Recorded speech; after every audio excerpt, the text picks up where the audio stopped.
Hello and welcome to the Raj academy. और आज इस वीडियो में हम लोग देखेंगे 25 जनवरी के करंट अफेयर्स जो आपके एग्जाम पॉइंट ऑफ व्यू से बहुत ही महत्वपूर्ण होने वाले हैं। और डेली करंट अफेयर्स हम लोग देखते हैं जिसमें हम लोग बिहार के करंट अफेयर्स साथ ही साथ हम लोग नेशनल इंटरनेशनल अपॉइंटमेंट्स स्पोर्ट्स और जो भी अवार्ड से रिलेटेड करंट अफेयर्स है सभी हम लोग देखते हैं। तो चलिए हम लोग वीडियो में आगे बढ़ते हैं। और डेली हम लोग 10 से 15 क्वेश्चन बिहार स्पेशल का करते हैं, लेकिन आज हमने उस क्वेश्चन को ऐड नहीं किया क्योंकि आज हमने कंटेंट थोड़ा सा ज़्यादा लिया, क्योंकि जो भी टॉपिक है वो 2025 से रिलेटेड जितने भी उससे करंट अफेयर है सभी हमने ऐड किया। कहने का मतलब यह हुआ कि मान लेते कोई खेल है तो 2025 में जितने भी खेल से रिलेटेड घटनाएं हुई है उसको हमने ऐड किया। मान लेते किसी का नियुक्ति है तो नियुक्ति से रिलेटेड जितने भी घटना हुई है 2025 में, मतलब पूरे जनवरी में, वो सभी हमने ऐड किया। तो थोड़ा सा कंटेंट ज्यादा है इसलिए आज हमने इसको स्किप स्किप किया।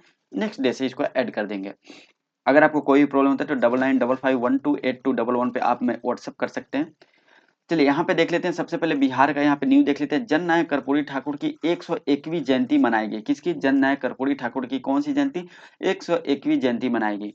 हुआ क्या है कि जो कर्पूरी ठाकुर थे इनको जन नायक की उपाधि दिया गया और इनका जन्म 24 जनवरी 1924 को हुआ था। कहाँ पे? समस्तीपुर के कर्पूरी ग्राम में हुआ था। और यह जो इस साल 2025 में 101वीं जयंती मनाई गई। और 2024 में इनकी 100वीं जयंती मनाई गई थी और 2024 में ही इनको भारत रत्न भी दिया गया था। ओके। तो 2025 में इनकी 101वीं जयंती मनाई गई और भारत रत्न इनको दिया गया था 2025। भारत रत्न इनको दिया गया था 2024 में। तो यहाँ पे जो है वो समस्तीपुर में इनका जन्म होता हुआ क्या कि 2024 जनवरी 2025 को 24 जनवरी 2025 को जगदीप धनखड़ जो भारत के उपराष्ट्रपति में है उन्होंने यहाँ पे आए थे। यहाँ पे धनखड़ होगा। धनखड़ आए थे जगदीप धनखड़ जी, और यहाँ पे एक सभा को संबोधन किए और इनके 101वीं जयंती को यहाँ पे मनाए। तो ये पॉइंट आपको याद रखना है। उसके बाद जो वर्तमान में हमारे जो कृषि मंत्री है शिवराज सिंह चौहान, जो कि मध्य प्रदेश के पहले मुख्यमंत्री भी रह चुके हैं। तो शिवराज सिंह चौहान जी ने बोले कि जो बिहार है, बिहार में मखाना और लीची का सेंटर ऑफ एक्सीलेंस का स्थापना किया जाएगा। सेंटर ऑफ एक्सीलेंस का मतलब यह होता है कि ऐसा संस्था एक ऐसा सेंटर खोला जाएगा जहाँ पे इसका रख रखाव प्रोडक्शन अधिक हो सके, उसके थ्रू सप्लाई ज़्यादा से ज़्यादा हो सके और जो है वह इनकम किसानों को ज़्यादा से ज़्यादा हो सके। तो मखाना और लीची के लिए सेंटर ऑफ एक्सीलेंस का स्थापना किया जाएगा बिहार में। शिवराज सिंह चौहान जी बोले हैं, लेकिन कब किया जाएगा, कहाँ किया जाएगा, इसकी कोई जानकारी नहीं है। 26 फरवरी को प्रधानमंत्री नरेंद्र मोदी बिहार का दौरा करने वाले हैं, तो हो सकता है उस समय कुछ जानकारी दिया जाए। चलिए अब हम लोग नेशनल करंट अफेयर्स देख लेते हैं। खेलो इंडिया शीतकालीन खेल 2025 का दूसरा चरण कहाँ आयोजित किया गया? ठीक है, दूसरा चरण आयोजित कहाँ किया जाएगा? यहाँ पे होगा जाएगा। ठीक है, दूसरा चरण कहाँ आयोजित किया जाएगा? तो आप यहाँ पे देखेंगे तो इसका जो दूसरा चरण जो है यह आयोजित कहाँ पे किया जाएगा? यह किया जाएगा जम्मू एंड कश्मीर में। ऑप्शन ए राइट आंसर हो जाएगा। खेलो इंडिया शीतकालीन खेल क्या है? सबसे पहले देखिए हुआ क्या था कि पहले हम लोग का ओलंपिक में आप देखते होंगे मेडल बहुत कम आता है हम लोग के ओलंपिक में। बाकी चाइना, अमेरिका, जापान के कंपेयर में हम लोग बहुत पीछे रहते हैं। तो मेडल लाने के लिए, यानी हमारा best of the best player Olympic में जाए, इसके लिए प्रधानमंत्री नरेंद्र मोदी के द्वारा 2017 में एक पहल शुरू किया गया, एक परियोजना शुरू किया गया जिसका नाम था खेलो इंडिया गेम। खेलो इंडिया गेम्स एक परियोजना 2017 में शुरू किया गया, जिसके तहत जो है वह जो भी देश के खिलाड़ी हैं, गांव गांव से खिलाड़ी जो है उसमें जाते हैं, भाग लेते हैं, खेलते हैं, अपना बेस्ट ऑफ द बेस्ट देते हैं और फिर वहां से खिलाड़ी जो चुन चुन के जाते हैं, फिर आगे खेलते हैं और खेलते खेलते वो एक टाइम पे ओलंपिक में जाके खेलते हैं और भारत के लिए मेडल लेकर आते हैं। इसी को देते हुए अब ये बहुत ज़्यादा लोकप्रिय होने लगा, बहुत ज़्यादा सक्सेस होने लगा। इसी को देखते हुए खेलो इंडिया जो गेम्स है उसको अलग अलग पार्ट में बांट दिया गया। अलग खेलो इंडिया यूथ गेम हमने आगे ऐड किया है। सॉरी यहाँ पे ऐड नहीं हो पाया है। ठीक है, चलिए कोई बात नहीं, हम बता देते हैं।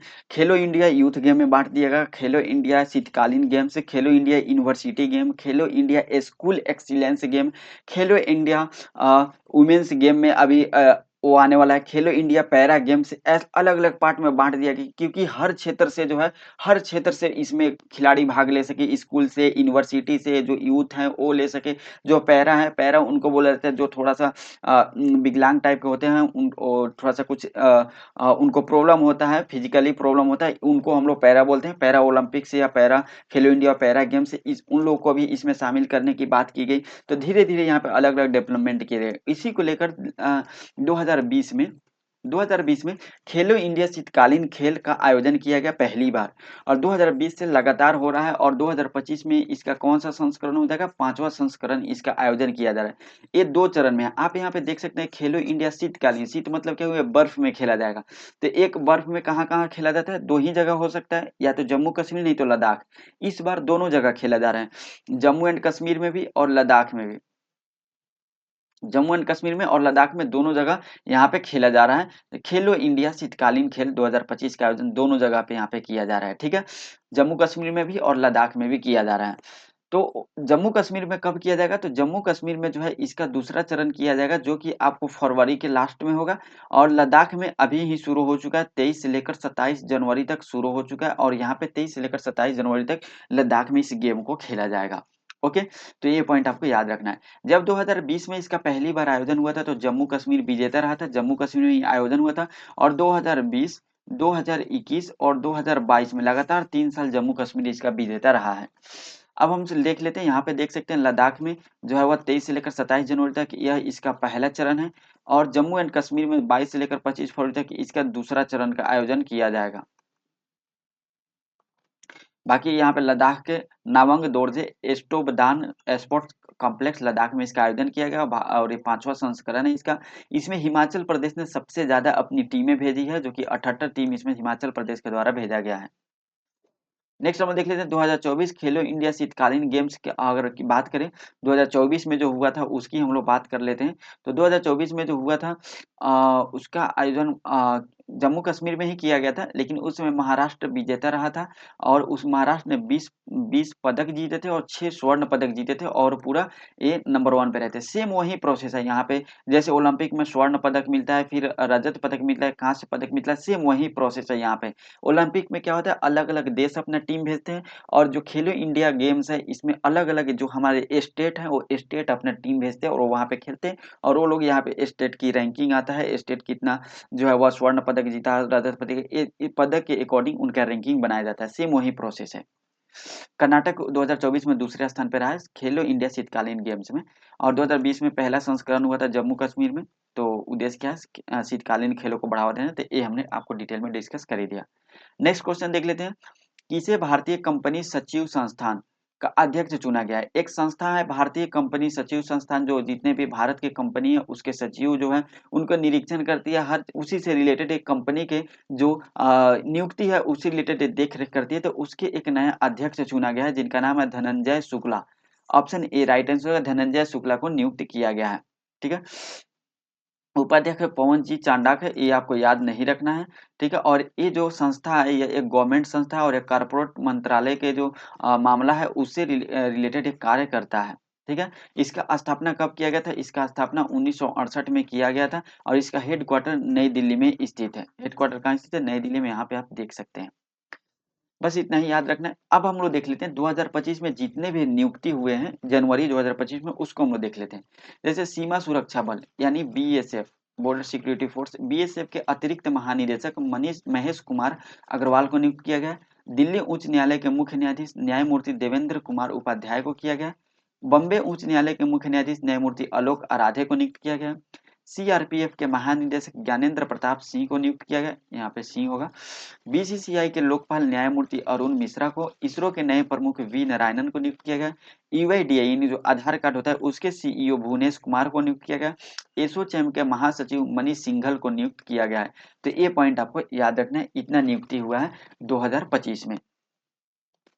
अब नेक्स्ट हम लोग देख लेते हैं, सुभाष चंद्र बोस आपदा प्रबंधन पुरस्कार 2025 को डैश को प्रदान किया गया।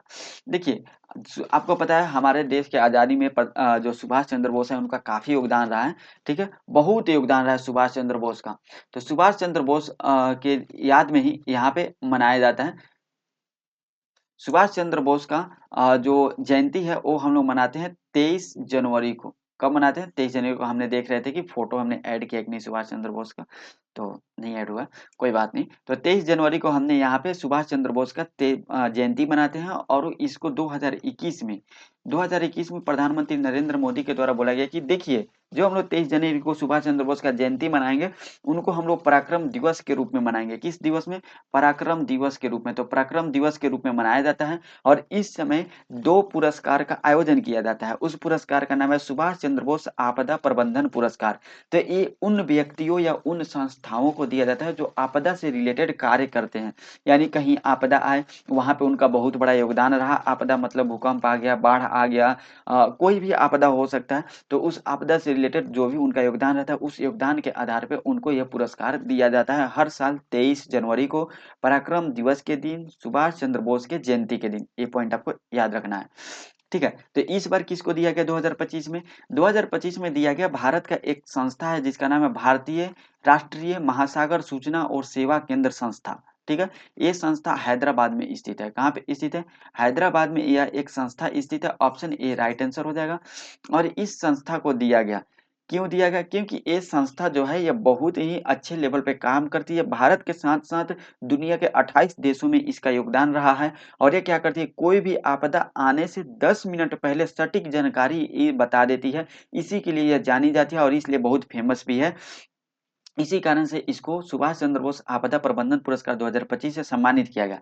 अब इसमें दो दो टाइप से दिया जाता है। एक दिया जाता है कंपनी को, किसी संस्था को, और फिर व्यक्ति को भी दिया जाता है। ठीक है, तो इस बार किसी व्यक्ति को नहीं दिया गया, अभी अनाउंस नहीं हुआ है। अगर दिया भी गया होगा तो शायद अभी अनाउंस नहीं है, कहीं भी हमको मिला नहीं है कि किसी व्यक्ति को दिया गया। अभी संस्था मिला है कि भारतीय राष्ट्रीय महासागर सूचना सेवा केंद्र को दिया गया है। ठीक है, तो जो संस्था होती है इसको 51 लाख रुपए की पुरस्कार राशि दिया जाता है, और जो व्यक्ति होते हैं इनको 5 लाख रुपए की पुरस्कार राशि दिया जाता है। और यही पॉइंट आपको याद रखना है, दोनों बहुत इंपॉर्टेंट है। चलिए अब आगे देख लेते हैं। बाकी यहाँ पे 51 लाख, 5 लाख देख सकते हैं। 23 जनवरी को नेताजी सुभाष चंद्र बोस जयंती मनाया जाता है। आपदा प्रबंधन जो है यह संस्था को दिया गया, हैदराबाद में स्थित है। सब चीज हमने बता दिया आपको। अब देखिए, इसका स्थापना 1999 में हुआ था हैदराबाद में। हैदराबाद में हाल ही में नोई और आर्मी मेला का आयोजन भी किया गया था। तो इसका स्थापना 1999 में हुआ था, और 10 मिनट पहले यह सुनामी की चेतावनी देती है, और भारत के साथ साथ 28 देशों में कार्य करती है। ठीक है, अब देखिए 2025 में जो भी अवार्ड मिले उसको हम लोग देख लेते हैं। गेट्स कैम्ब्रिज इम्पैक्ट पुरस्कार 2025 उर्वशी सिन्हा को दिया गया। पद्म पानी लाइफ टाइम अचीवमेंट पुरस्कार साई परांजपे को दिया गया। मेजर ध्यानचंद खेल रत्न पुरस्कार हरमनप्रीत सिंह को दिया गया, जो कि हॉकी से संबंधित है। प्रवीण कुमार को दिया गया, पैरा एथलीट है। डी गुकेश को दिया गया, जो कि शतरंज के खिलाड़ी हैं। और मनु भाकर को दिया गया, दो शूटिंग के खिलाड़ी। टोटल 4 लोगों को 2025 में मेजर ध्यानचंद खेल रत्न पुरस्कार से सम्मानित किया गया। प्रवासी भारतीय सम्मान पुरस्कार 27 व्यक्तियों को दिया गया। अमेरिकी presidential medal of freedom Lionel Messi को दिया गया। और प्रधानमंत्री राष्ट्रीय बाल पुरस्कार 17 बच्चों को दिया गया। ये आपको याद रखना है, जो कि राष्ट्रपति को दिया गया। राष्ट्रपति द्रौपदी मुर्मू के द्वारा दिया गया। और बिहार में किसको मिला? बिहार में किसको मिला? जो 3 बच्ची का जान बचाया था उसको मिला है। उसका नाम आप लोग कमेंट करके जरूर बताइएगा, हमने स्टार्टिंग में ही बताया है। उसका नाम एस से है, हम हिंट दे देते हैं। चलिए, हर साल हम लोग 24 जनवरी को बालिका दिवस के रूप में मनाते हैं। तो इसी से रिलेटेड क्वेश्चन है, राष्ट्रीय बालिका दिवस कब मनाया जाता है? 24 जनवरी को मनाया जाता है। ऑप्शन ए राइट आंसर हो जाएगा यहाँ पे। ठीक है, बालिका दिवस 24 जनवरी को मनाया जाता है, ये पॉइंट आपको याद रखना है। और इसलिए मनाया जाता है क्योंकि यह किसी का जयंती नहीं है, लेकिन इंदिरा गांधी जो प्रधानमंत्री 24 जनवरी को ही बनी थी। 24 जनवरी 1966 को इंदिरा गांधी भारत की पहली महिला प्रधानमंत्री बनी थी। उसी को देखते हुए 24 जनवरी को बालिका दिवस के रूप में हम लोग मनाते हैं। और उस दिन को याद करने के लिए हम लोग मनाते हैं, क्योंकि जो है देश के इतिहास में ऐसा पहली बार हुआ था कि कोई महिला प्रधानमंत्री बनी और इतने बड़े लेवल पे देश को लीड कर रही थी। क्योंकि प्रधानमंत्री जो इंदिरा गांधी थी, उस समय इनको गूंगी गुड़िया कहा जाता था। क्योंकि ये लगता था कि ये कुछ नहीं कर पाएगी, महिला है, देश कैसे चला पाएगी। लेकिन जब उन देश जो चलाई, आज तक भी इतिहास में ऐसा कुछ कोई नहीं कर पाया है, कोई भी प्रधानमंत्री। तो इन्हीं के उपलक्ष्य में 2008 में महिला और बाल विकास मंत्रालय के द्वारा 24 जनवरी को राष्ट्रीय बालिका दिवस के रूप में मनाने की घोषणा की गई थी। और उसके बाद बेटी बचाओ बेटी पढ़ाओ योजना को भी, जो वर्षगांठ पूरा होने वाला था, इस उपलक्ष्य में भी इसको मनाया गया था। तो आप यहाँ पे देख सकते हैं किसको 24 जनवरी 1966 को इंदिरा गांधी के प्रधानमंत्री बनी थी, उस उपलक्ष्य में हम लोग मनाते हैं। बस इतना ही पॉइंट आपको याद रखना है। 24 जनवरी को राष्ट्रीय बालिका दिवस मनाया जाता है। कुछ और महत्वपूर्ण दिवस हमने ऐड किया नहीं किया, तो हम यहाँ पे आपको बता देते हैं। 4 जनवरी को हम लोग ब्रेल दिवस मनाते हैं। 9 जनवरी को हम लोग भारतीय प्रवासी दिवस मनाते हैं। 10 जनवरी को विश्व हिंदी दिवस मनाते हैं। 12 जनवरी को राष्ट्रीय युवा दिवस मनाते हैं। 15 जनवरी को थल सेना दिवस मनाते हैं। ये पॉइंट आपको याद रखना है। 23 जनवरी को पराक्रम दिवस मनाते हैं। 24 जनवरी को राष्ट्रीय बालिका दिवस मनाते हैं। 25 जनवरी को राष्ट्रीय मतदाता दिवस मनाते हैं। 26 जनवरी को गणतंत्र दिवस और पर्यटन दिवस दोनों हम लोग मनाते हैं। 30 जनवरी को शहीद दिवस के रूप में हम लोग मनाते हैं। तो बस यही जनवरी का दिवस है, इतना ही है। 1 जनवरी को भी हम लोग अंतर्राष्ट्रीय परिवार दिवस के रूप में मनाते हैं। DRDO का स्थापना दिवस भी मनाते हैं 1 जनवरी को। तो बस इतना ही याद रखिएगा, इतना ही आता ही है और इतना ही है भी। चलिए नेक्स्ट देख लेते हैं, छठा अंतर्राष्ट्रीय बाजरा महोत्सव कहाँ आयोजित किया गया। छठा अंतर्राष्ट्रीय बाजरा महोत्सव का आयोजन बेंगलुरु में किया गया। ऑप्शन ए राइट आंसर हो जाएगा। बाजरा बाजरा जो है, अभी हम लोग आपको बता दें कि हम लोगों ने क्या किया है कि पतले पतले चावल, हाफ बॉयल चावल खाना शुरू किया है। जो हम लोग के बाजरा का रोटी होता था, मक्का का रोटी होता था, उसको हम लोग बिल्कुल इग्नोर कर चुका है। और आपको बता दें कि इंटरनेशनल लेवल पे इसका मांग बहुत बढ़ गया, बहुत अच्छे लेवल पे मांग बढ़ गया। अगर आप किसी अमीर लोग के शादी में जाएंगे तो वहाँ पे आपको बाजरा का रोटी, बहुत अमीर जो होंगे, बाजरा का रोटी, मक्का का रोटी, ये सब आपको वहाँ पे देखने को मिलेगा। क्योंकि वो लोग बस अब ट्रेंड चल गया इसका। इसी को लेकर यहाँ पे बाजरा को लेकर जो है वह महोत्सव का आयोजन किया जाता है भारत सरकार के द्वारा। और ये छठा है अंतर्राष्ट्रीय बाजरा महोत्सव। बाजरा महोत्सव तो इतना ट्रेंड कर दिया गया था कि संयुक्त राष्ट्र संघ के द्वारा भी इसको बाजरा के एक साल को बाजरा साल के रूप में घोषित कर दिया गया था। इतना इसका ट्रेंड हो चुका था और इतना इसमें प्रोटीन युक्त है, हर चीज़ से इसमें भरपूर है और इंटरनेशनल लेवल पे बहुत ये लोगों के द्वारा पसंद किया जाने लगा। तो इसी को लेकर बाजरा महोत्सव जो भी मिलेट्स है यानी बाजरा से संबंधित जो है वह अन्न है, उसको अन्न श्री नाम दिया गया था प्रधानमंत्री नरेंद्र मोदी के द्वारा। क्या नाम दिया गया? अन्न श्री, अन्न श्री, याद रखिएगा, ठीक है। तो इसका छठा संस्करण का जो आयोजन है बेंगलुरु में किया गया। ऑप्शन ए राइट आंसर हो जाएगा, ठीक है। छठा अंतर्राष्ट्रीय बाजरा महोत्सव बेंगलुरु में इसका आयोजन किया गया। इसका विषय क्या है? कृषि खाद्य प्रणाली में परिवर्तन इसका विषय है, ठीक है। और सम्मेलन जो है कृषि पारिस्थितिकी के माध्यम से कृषि खाद्य प्रणालियों का परिवर्तन और एक वैश्विक परिप्रेक्ष्य के लिए किया गया है। इसका उद्देश्य है कृषि को अधिक टिकाऊ बनाने के तरीकों पर चर्चा करना। और देख सकते हैं आप, जो अंतर्राष्ट्रीय बाजरा दिवस मनाया गया इसमें जर्मनी, कितना बड़ा देश है जर्मनी, वो इसमें भाग लिया है। यानी वो हम लोग का जो बाजरा, जो हम लोग का पुराना खाना है, अब वो लोग लाइक करने लगे और हम लोग उसको छोड़ दिए हैं। Switzerland, Spain, Australia, Kenya, Tanzania, Italy, Peru, England, वहीं इंग्लैंड जो हम लोगों के जो हम लोग के पास नील का खेती कराया करता था, वो भी इसमें बाजरा महोत्सव में भाग लिया। आप इसी से मिला सकते हैं कि हम लोग बहुत आगे जाने के चक्कर में, शो ऑफ के करने के चक्कर में हम लोग मेन चीज छोड़ते जा रहे हैं। इसमें कर्नाटक का बहुत जो कर्नाटक का महत्व क्या है, तो कर्नाटक जो है बाजरा उत्पादन में प्रमुख केंद्र बन चुका है भारत में। और बाजरा जो है वह खरीफ फसल के अंतर्गत आता है, ये पॉइंट आपको याद रखना है, ठीक है। और 2017 में पहला अंतर्राष्ट्रीय बाजरा महोत्सव का आयोजन किया गया था। कब? 2017 में। अब हम लोग कृषि से संबंधित जो भी करंट अफेयर्स है 2025 का, उसको हम लोग देख लेते हैं। जैसे भारत और इंडोनेशिया के बीच एक समझौता हुआ है। इस समझौता के तहत जो गैर बासमती सफेद चावल है, इसका व्यापार किया जाएगा। सरकार ने क्या किया कि कृषि कृषि फसल बीमा योजना है, इसको बढ़ाकर 2025 से 26 तक कर दिया है। सिक्किम में जो भारत का पहला जैविक मत्स्य पालन क्लस्टर का शुरू किया गया है सिक्किम में। चिराग पासवान जो वर्तमान में जो वर्तमान में जो है उन्होंने चिराग पासवान जो इन्होंने क्या किया कि नोएडा में इंडस फूड के 8वें संस्करण का उद्घाटन किया है, ठीक है। इंडस फूड के 8वें संस्करण का उद्घाटन किया गया है। तो चिराग पासवान का दिया गया। पासवान जो है खाद्य प्रसंस्करण मंत्रालय के मंत्री हैं और कृषि मंत्री शिवराज सिंह चौहान है, हमने ऊपर बता दिया है। पीयूष गोयल ने क्या किया? स्वर्ण मामले के लिए राष्ट्रीय हल्दी बोर्ड का गठन किया है। किसका? स्वर्ण मसाले के लिए हल्दी बोर्ड, राष्ट्रीय हल्दी बोर्ड का गठन किया गया हाल ही में पीयूष गोयल के द्वारा। और इसका जो हेडक्वार्टर तेलंगाना में बनाया गया है, निजामाबाद तेलंगाना में। और 2025-26 के सत्र के लिए कच्चे जूट का एमएसपी बढ़ाकर 5650 रुपए कर दिया। ये भी इंपॉर्टेंट करेंट अफेयर कृषि से रिलेटेड आप याद रखिएगा। नेक्स्ट हम देख लेते हैं फीडे शतरंज विश्व कप 2025 का आयोजन कौन सा देश करेगा। फीडे शतरंज विश्व कप 2025 का आयोजन भारत के द्वारा किया जाएगा, ऑप्शन ए राइट आंसर हो जाएगा, आप याद रखिएगा। और इसका आयोजन 31 अक्टूबर से 27 नवंबर 2025 में किया जाएगा, ठीक है। और ये इसमें 200 से अधिक खिलाड़ी लेंगे, पूरा दुनिया के खिलाड़ी इसमें आने वाले हैं।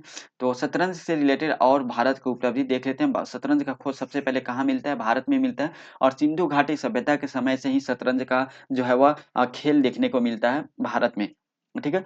तो दो विश्वनाथ आनंद है भारत के खिलाड़ी है जो 2 बार विश्व कप जीत चुके हैं शतरंज में, एक बार 2000 में और एक बार 2002 में, ठीक है। और भारत के पहले ग्रैंड मास्टर विश्वनाथ आनंद भी रह चुके हैं। इनका एक बुक है जिनका नाम है माइंड मास्टर, ये बुक आता है एग्जाम में, एसएससी रेलवे वगैरह में आ जाता है, तो आप लोग जरूर याद रखिएगा, ठीक है।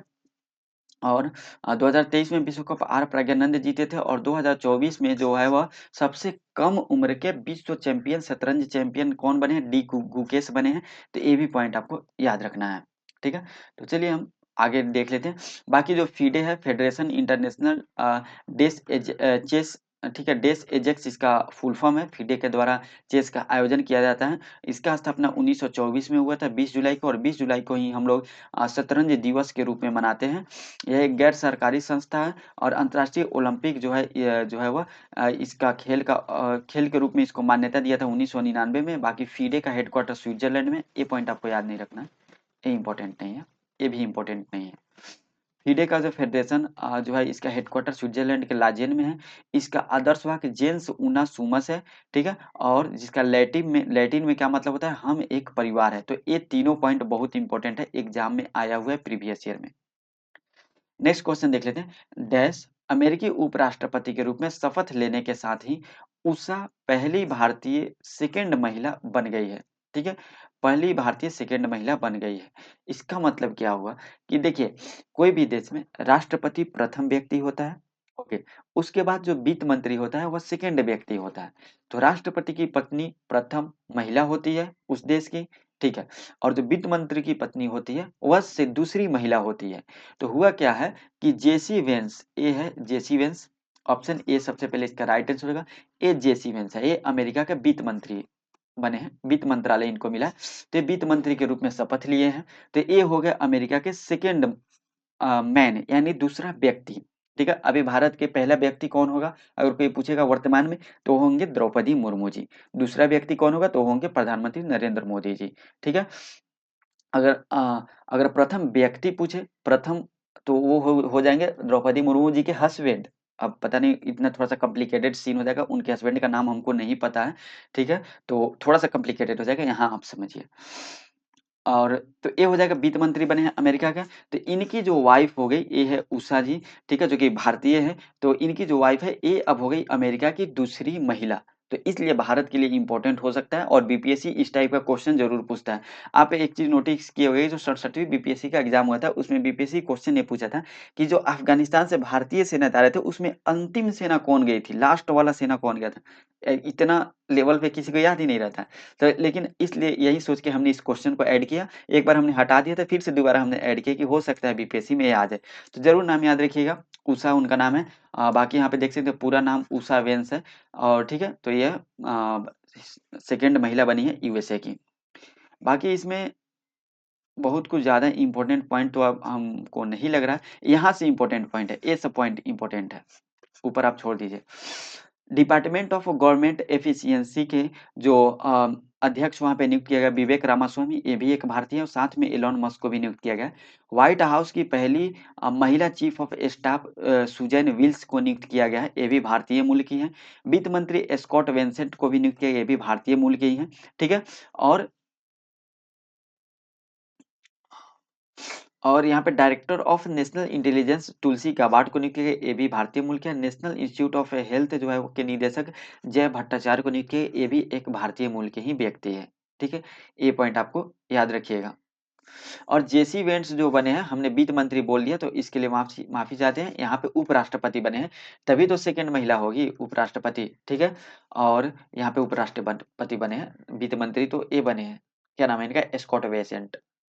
नेक्स्ट है विश्व पुस्तक मेला 2025 का आयोजन कहाँ किया जाएगा? इसका आयोजन नई दिल्ली में किया जाएगा। ऑप्शन ए राइट आंसर हो जाएगा। 1 से 9 फरवरी 2025 तक भारत मंडपम प्रगति मैदान नई दिल्ली में इसका आयोजन किया जाएगा। इसके आयोजक जो है राष्ट्रीय पुस्तक न्यास के द्वारा इसका आयोजन किया जाएगा। रिपब्लिक एट द रेट 75 इसका थीम होगा और 91वां संस्करण में इसका आयोजन किया जा रहा है इसका। नेक्स्ट क्वेश्चन है मध्य प्रदेश ने धार्मिक स्थलों पर शराब की बिक्री पर प्रतिबंध लगा दिया गया। कितने? तो 17 जो धार्मिक स्थल पर शराब को लेकर प्रतिबंध लगाया गया मध्य प्रदेश के द्वारा। ऑप्शन सी राइट आंसर हो जाएगा। यहाँ पे देख सकते हैं मध्य प्रदेश के द्वारा लगा दिया गया प्रतिबंध। तो आज के करंट अफेयर्स को हम यहीं पे समाप्त करते हैं, ठीक है। काफी ज्यादा कंटेंट था, थोड़ा सा कुछ एक दो पॉइंट इधर उधर हुई था, तो आप लोग उसको देख लीजिएगा। बहुत ज्यादा कंटेंट था आज में और बहुत इंपॉर्टेंट कंटेंट भी था। तो उम्मीद करते हैं आज की वीडियो आपको काफी पसंद आएगा। मिलते हैं नेक्स्ट वीडियो में। आज की वीडियो में इतना ही, तब तक के लिए जय हिंद, जय भारत।